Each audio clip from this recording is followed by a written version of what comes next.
नमस्कार दोस्तों, GNS news में आपका स्वागत है। हर उपयोगी जानकारी और काम की खबर से अपडेट रहने के लिए अभी सब्सक्राइब करें हमारे चैनल को और साथ में बेल आइकन भी प्रेस कर ले और वीडियो को ज्यादा से ज्यादा दोस्तों में शेयर करें। तो चलिए बढ़ते हैं खबरों की ओर।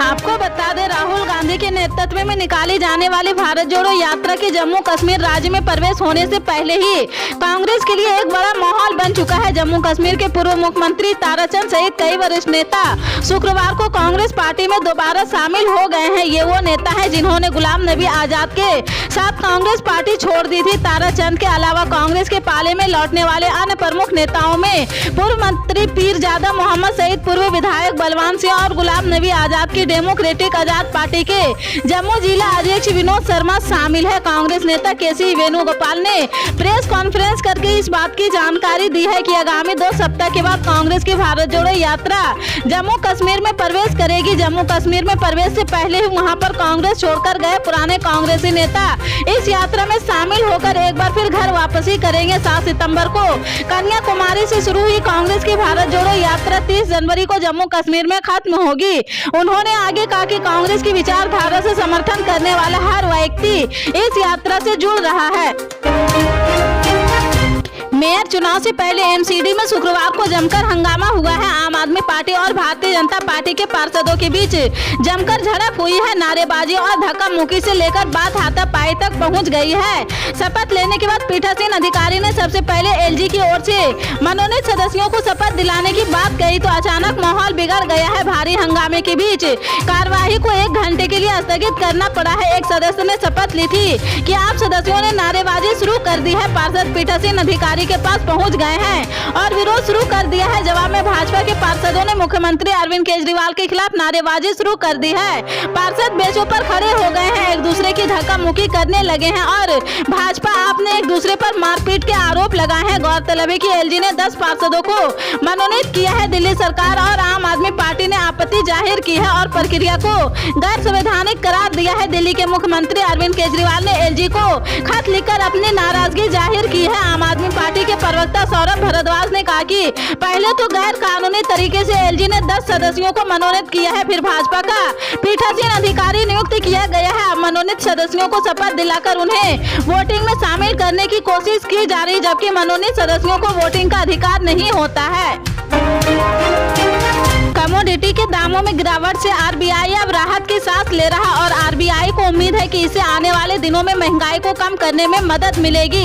यह कहना आरबीआई गवर्नर शक्तिकांत दास का है। आरबीआई गवर्नर ने कहा कि हाल के दिनों में कमोडिटी के दामों में गिरावट देखने को मिली है, साथ ही सप्लाई साइड अड़चनों को दूर करने से महंगाई को कम करने में मदद मिलेगी। आरबीआई गवर्नर ने चेतावनी देते हुए कहा कि अगर महंगाई में तेजी बनी रही तो इससे आर्थिक विकास और निवेश की संभावनाओं को झटका लग सकता है। आपको बता दें, बिहार में नीतीश कुमार सरकार जातिगत जनगणना कराने जा रही है। इसका काम शनिवार यानी 7 जनवरी से शुरू होगा।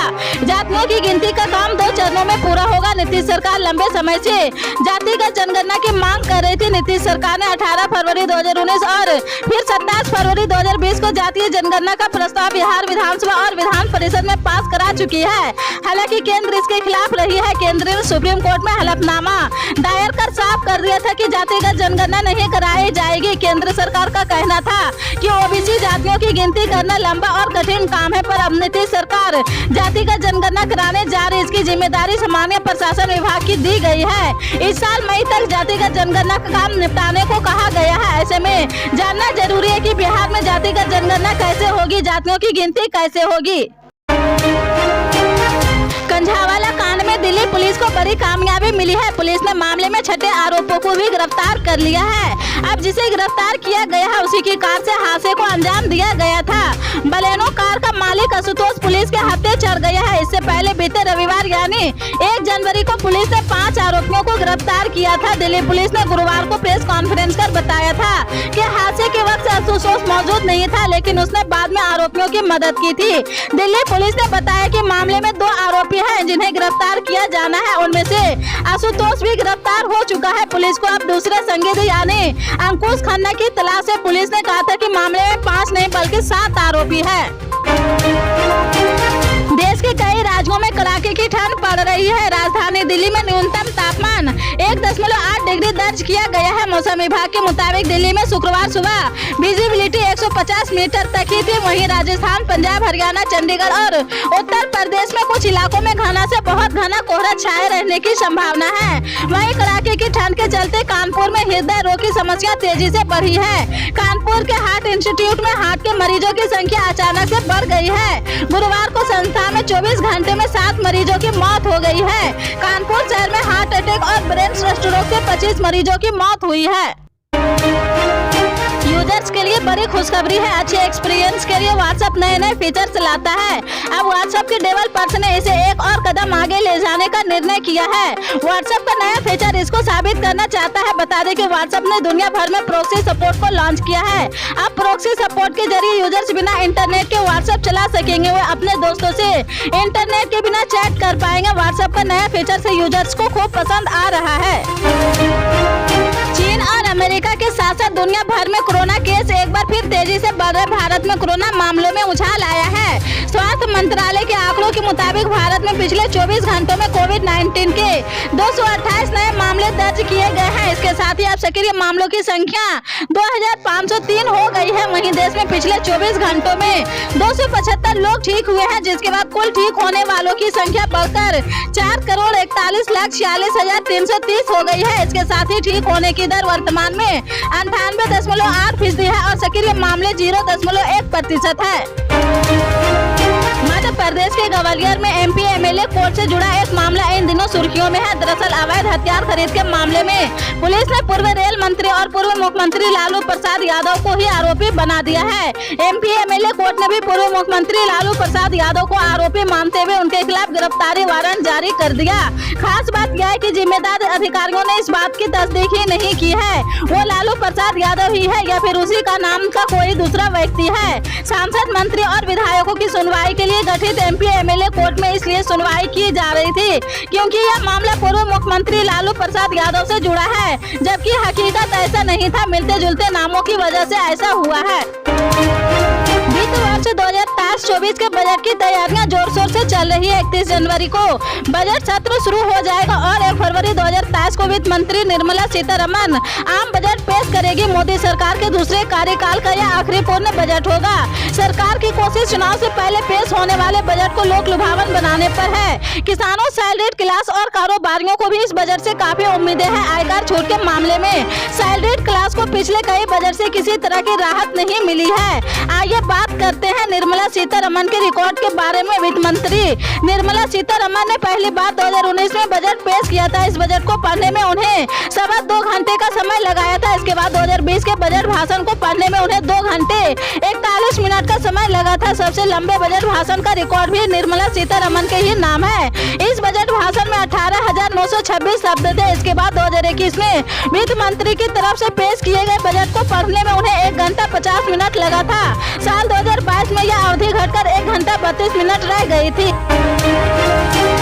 आप राज्यसभा सांसद और राष्ट्रीय संगठन महामंत्री संदीप पाठक और राजस्थान चुनाव प्रभारी विनय मिश्रा ने राजस्थान चुनाव की तैयारियों के मद्देनजर गुरुवार 5 जनवरी को पार्टी मुख्यालय में संगठन की अहम बैठक बुलाई है। बैठक में चुनाव की तैयारी के लिए कमर कसने के निर्देश दिए गए हैं। बैठक में संगठन को कैसे मजबूत बनाना है और जमीनी स्तर पर कैसे काम करना है, ऐसी तमाम योजनाओं और रणनीतियों पर चर्चा की गई है। साथ ही कार्यकर्ताओं के साथ उनके दिए सुझाव पर चर्चा की गई है। इस बैठक का मुख्य लक्ष्य संगठन के सभी लोगों से व्यक्तिगत रूप से मिलकर बात करना था, जिससे सभी को चुनाव के लिए तैयार किया जा सके। उत्तराखंड के जोशीमठ धंसने का खतरा मंडरा रहा। यहाँ के 9 इलाकों में 561 ऐसे मकान हैं जहाँ दरारें आ गई है। आज सीएम पुष्कर सिंह धामी इसको लेकर एक उच्च स्तरीय बैठक करेंगे। बता दें कि मशहूर पर्यटन स्थल जोशीमठ पर इन दिनों अस्तित्व का संकट आ गया। यहाँ कई जगहों पर जमीन धंसने और घरों की दीवारें में दरारें आ गई है। कई जगहों पर दीवारों में पानी निकल रहा और लोग इस बात से डरे हुए हैं कि उनका घर क्या हो जाएगा। बता दें कि जोशीमठ नगर क्षेत्र के कुल 561 घर ऐसे मिले हैं जिनमें दरारें आई है। 2 होटल को सुरक्षा की वजह से बंद करना पड़ा है, जबकि अब तक 38 परिवारों को सुरक्षित जगहों पर शिफ्ट किया गया है। जान लें कि उत्तराखंड के मुख्यमंत्री पुष्कर सिंह धामी आज देहरादून में चमोली जिले के जोशीमठ में मकानों में आई दरारों को लेकर उच्च स्तरीय बैठक करेंगे। इस बैठक में आपदा, सिंचाई एवं गृह विभाग के अधिकारियों के अलावा आयुक्त गढ़वाल मंडल व डीएम चमोली भी शामिल होंगे। गृह मंत्री अमित शाह ने शुक्रवार को मणिपुर के इम्फाल पूर्वी जिले के मार्जिंग पोलो कॉम्प्लेक्स में एक पोलो खिलाड़ी की 120 फीट ऊंची प्रतिमा का अनावरण किया है। मणिपुर को खेल का जन्म स्थान माना जाता है। इस दौरान मुख्यमंत्री एन बीरेन सिंह ने अमित शाह को एक पोलो माइलेट और खेल की एक पेंटिंग दी है। गुरुवार शाम मणिपुर पहुंचे केंद्रीय गृह मंत्री चूड़ाचांदपुर जाएंगे, जहां वह पहाड़ी जिले के पहले मेडिकल कॉलेज और अस्पताल का उद्घाटन करेंगे। वहां से वह बिष्णुपुर जिले के मैरंग जाएंगे, जहां वह 1.3 करोड़ रुपए की परियोजनाओं का उद्घाटन और शिलान्यास करने के अलावा राष्ट्र ध्वज फहराएंगे और जनता को संबोधित करेंगे। पल पल के अपडेट जानने के लिए जुड़े रहें आप अपने GNS न्यूज चैनल से। मिलते हैं अगली बड़ी खबर के साथ, तब तक के लिए जय हिंद।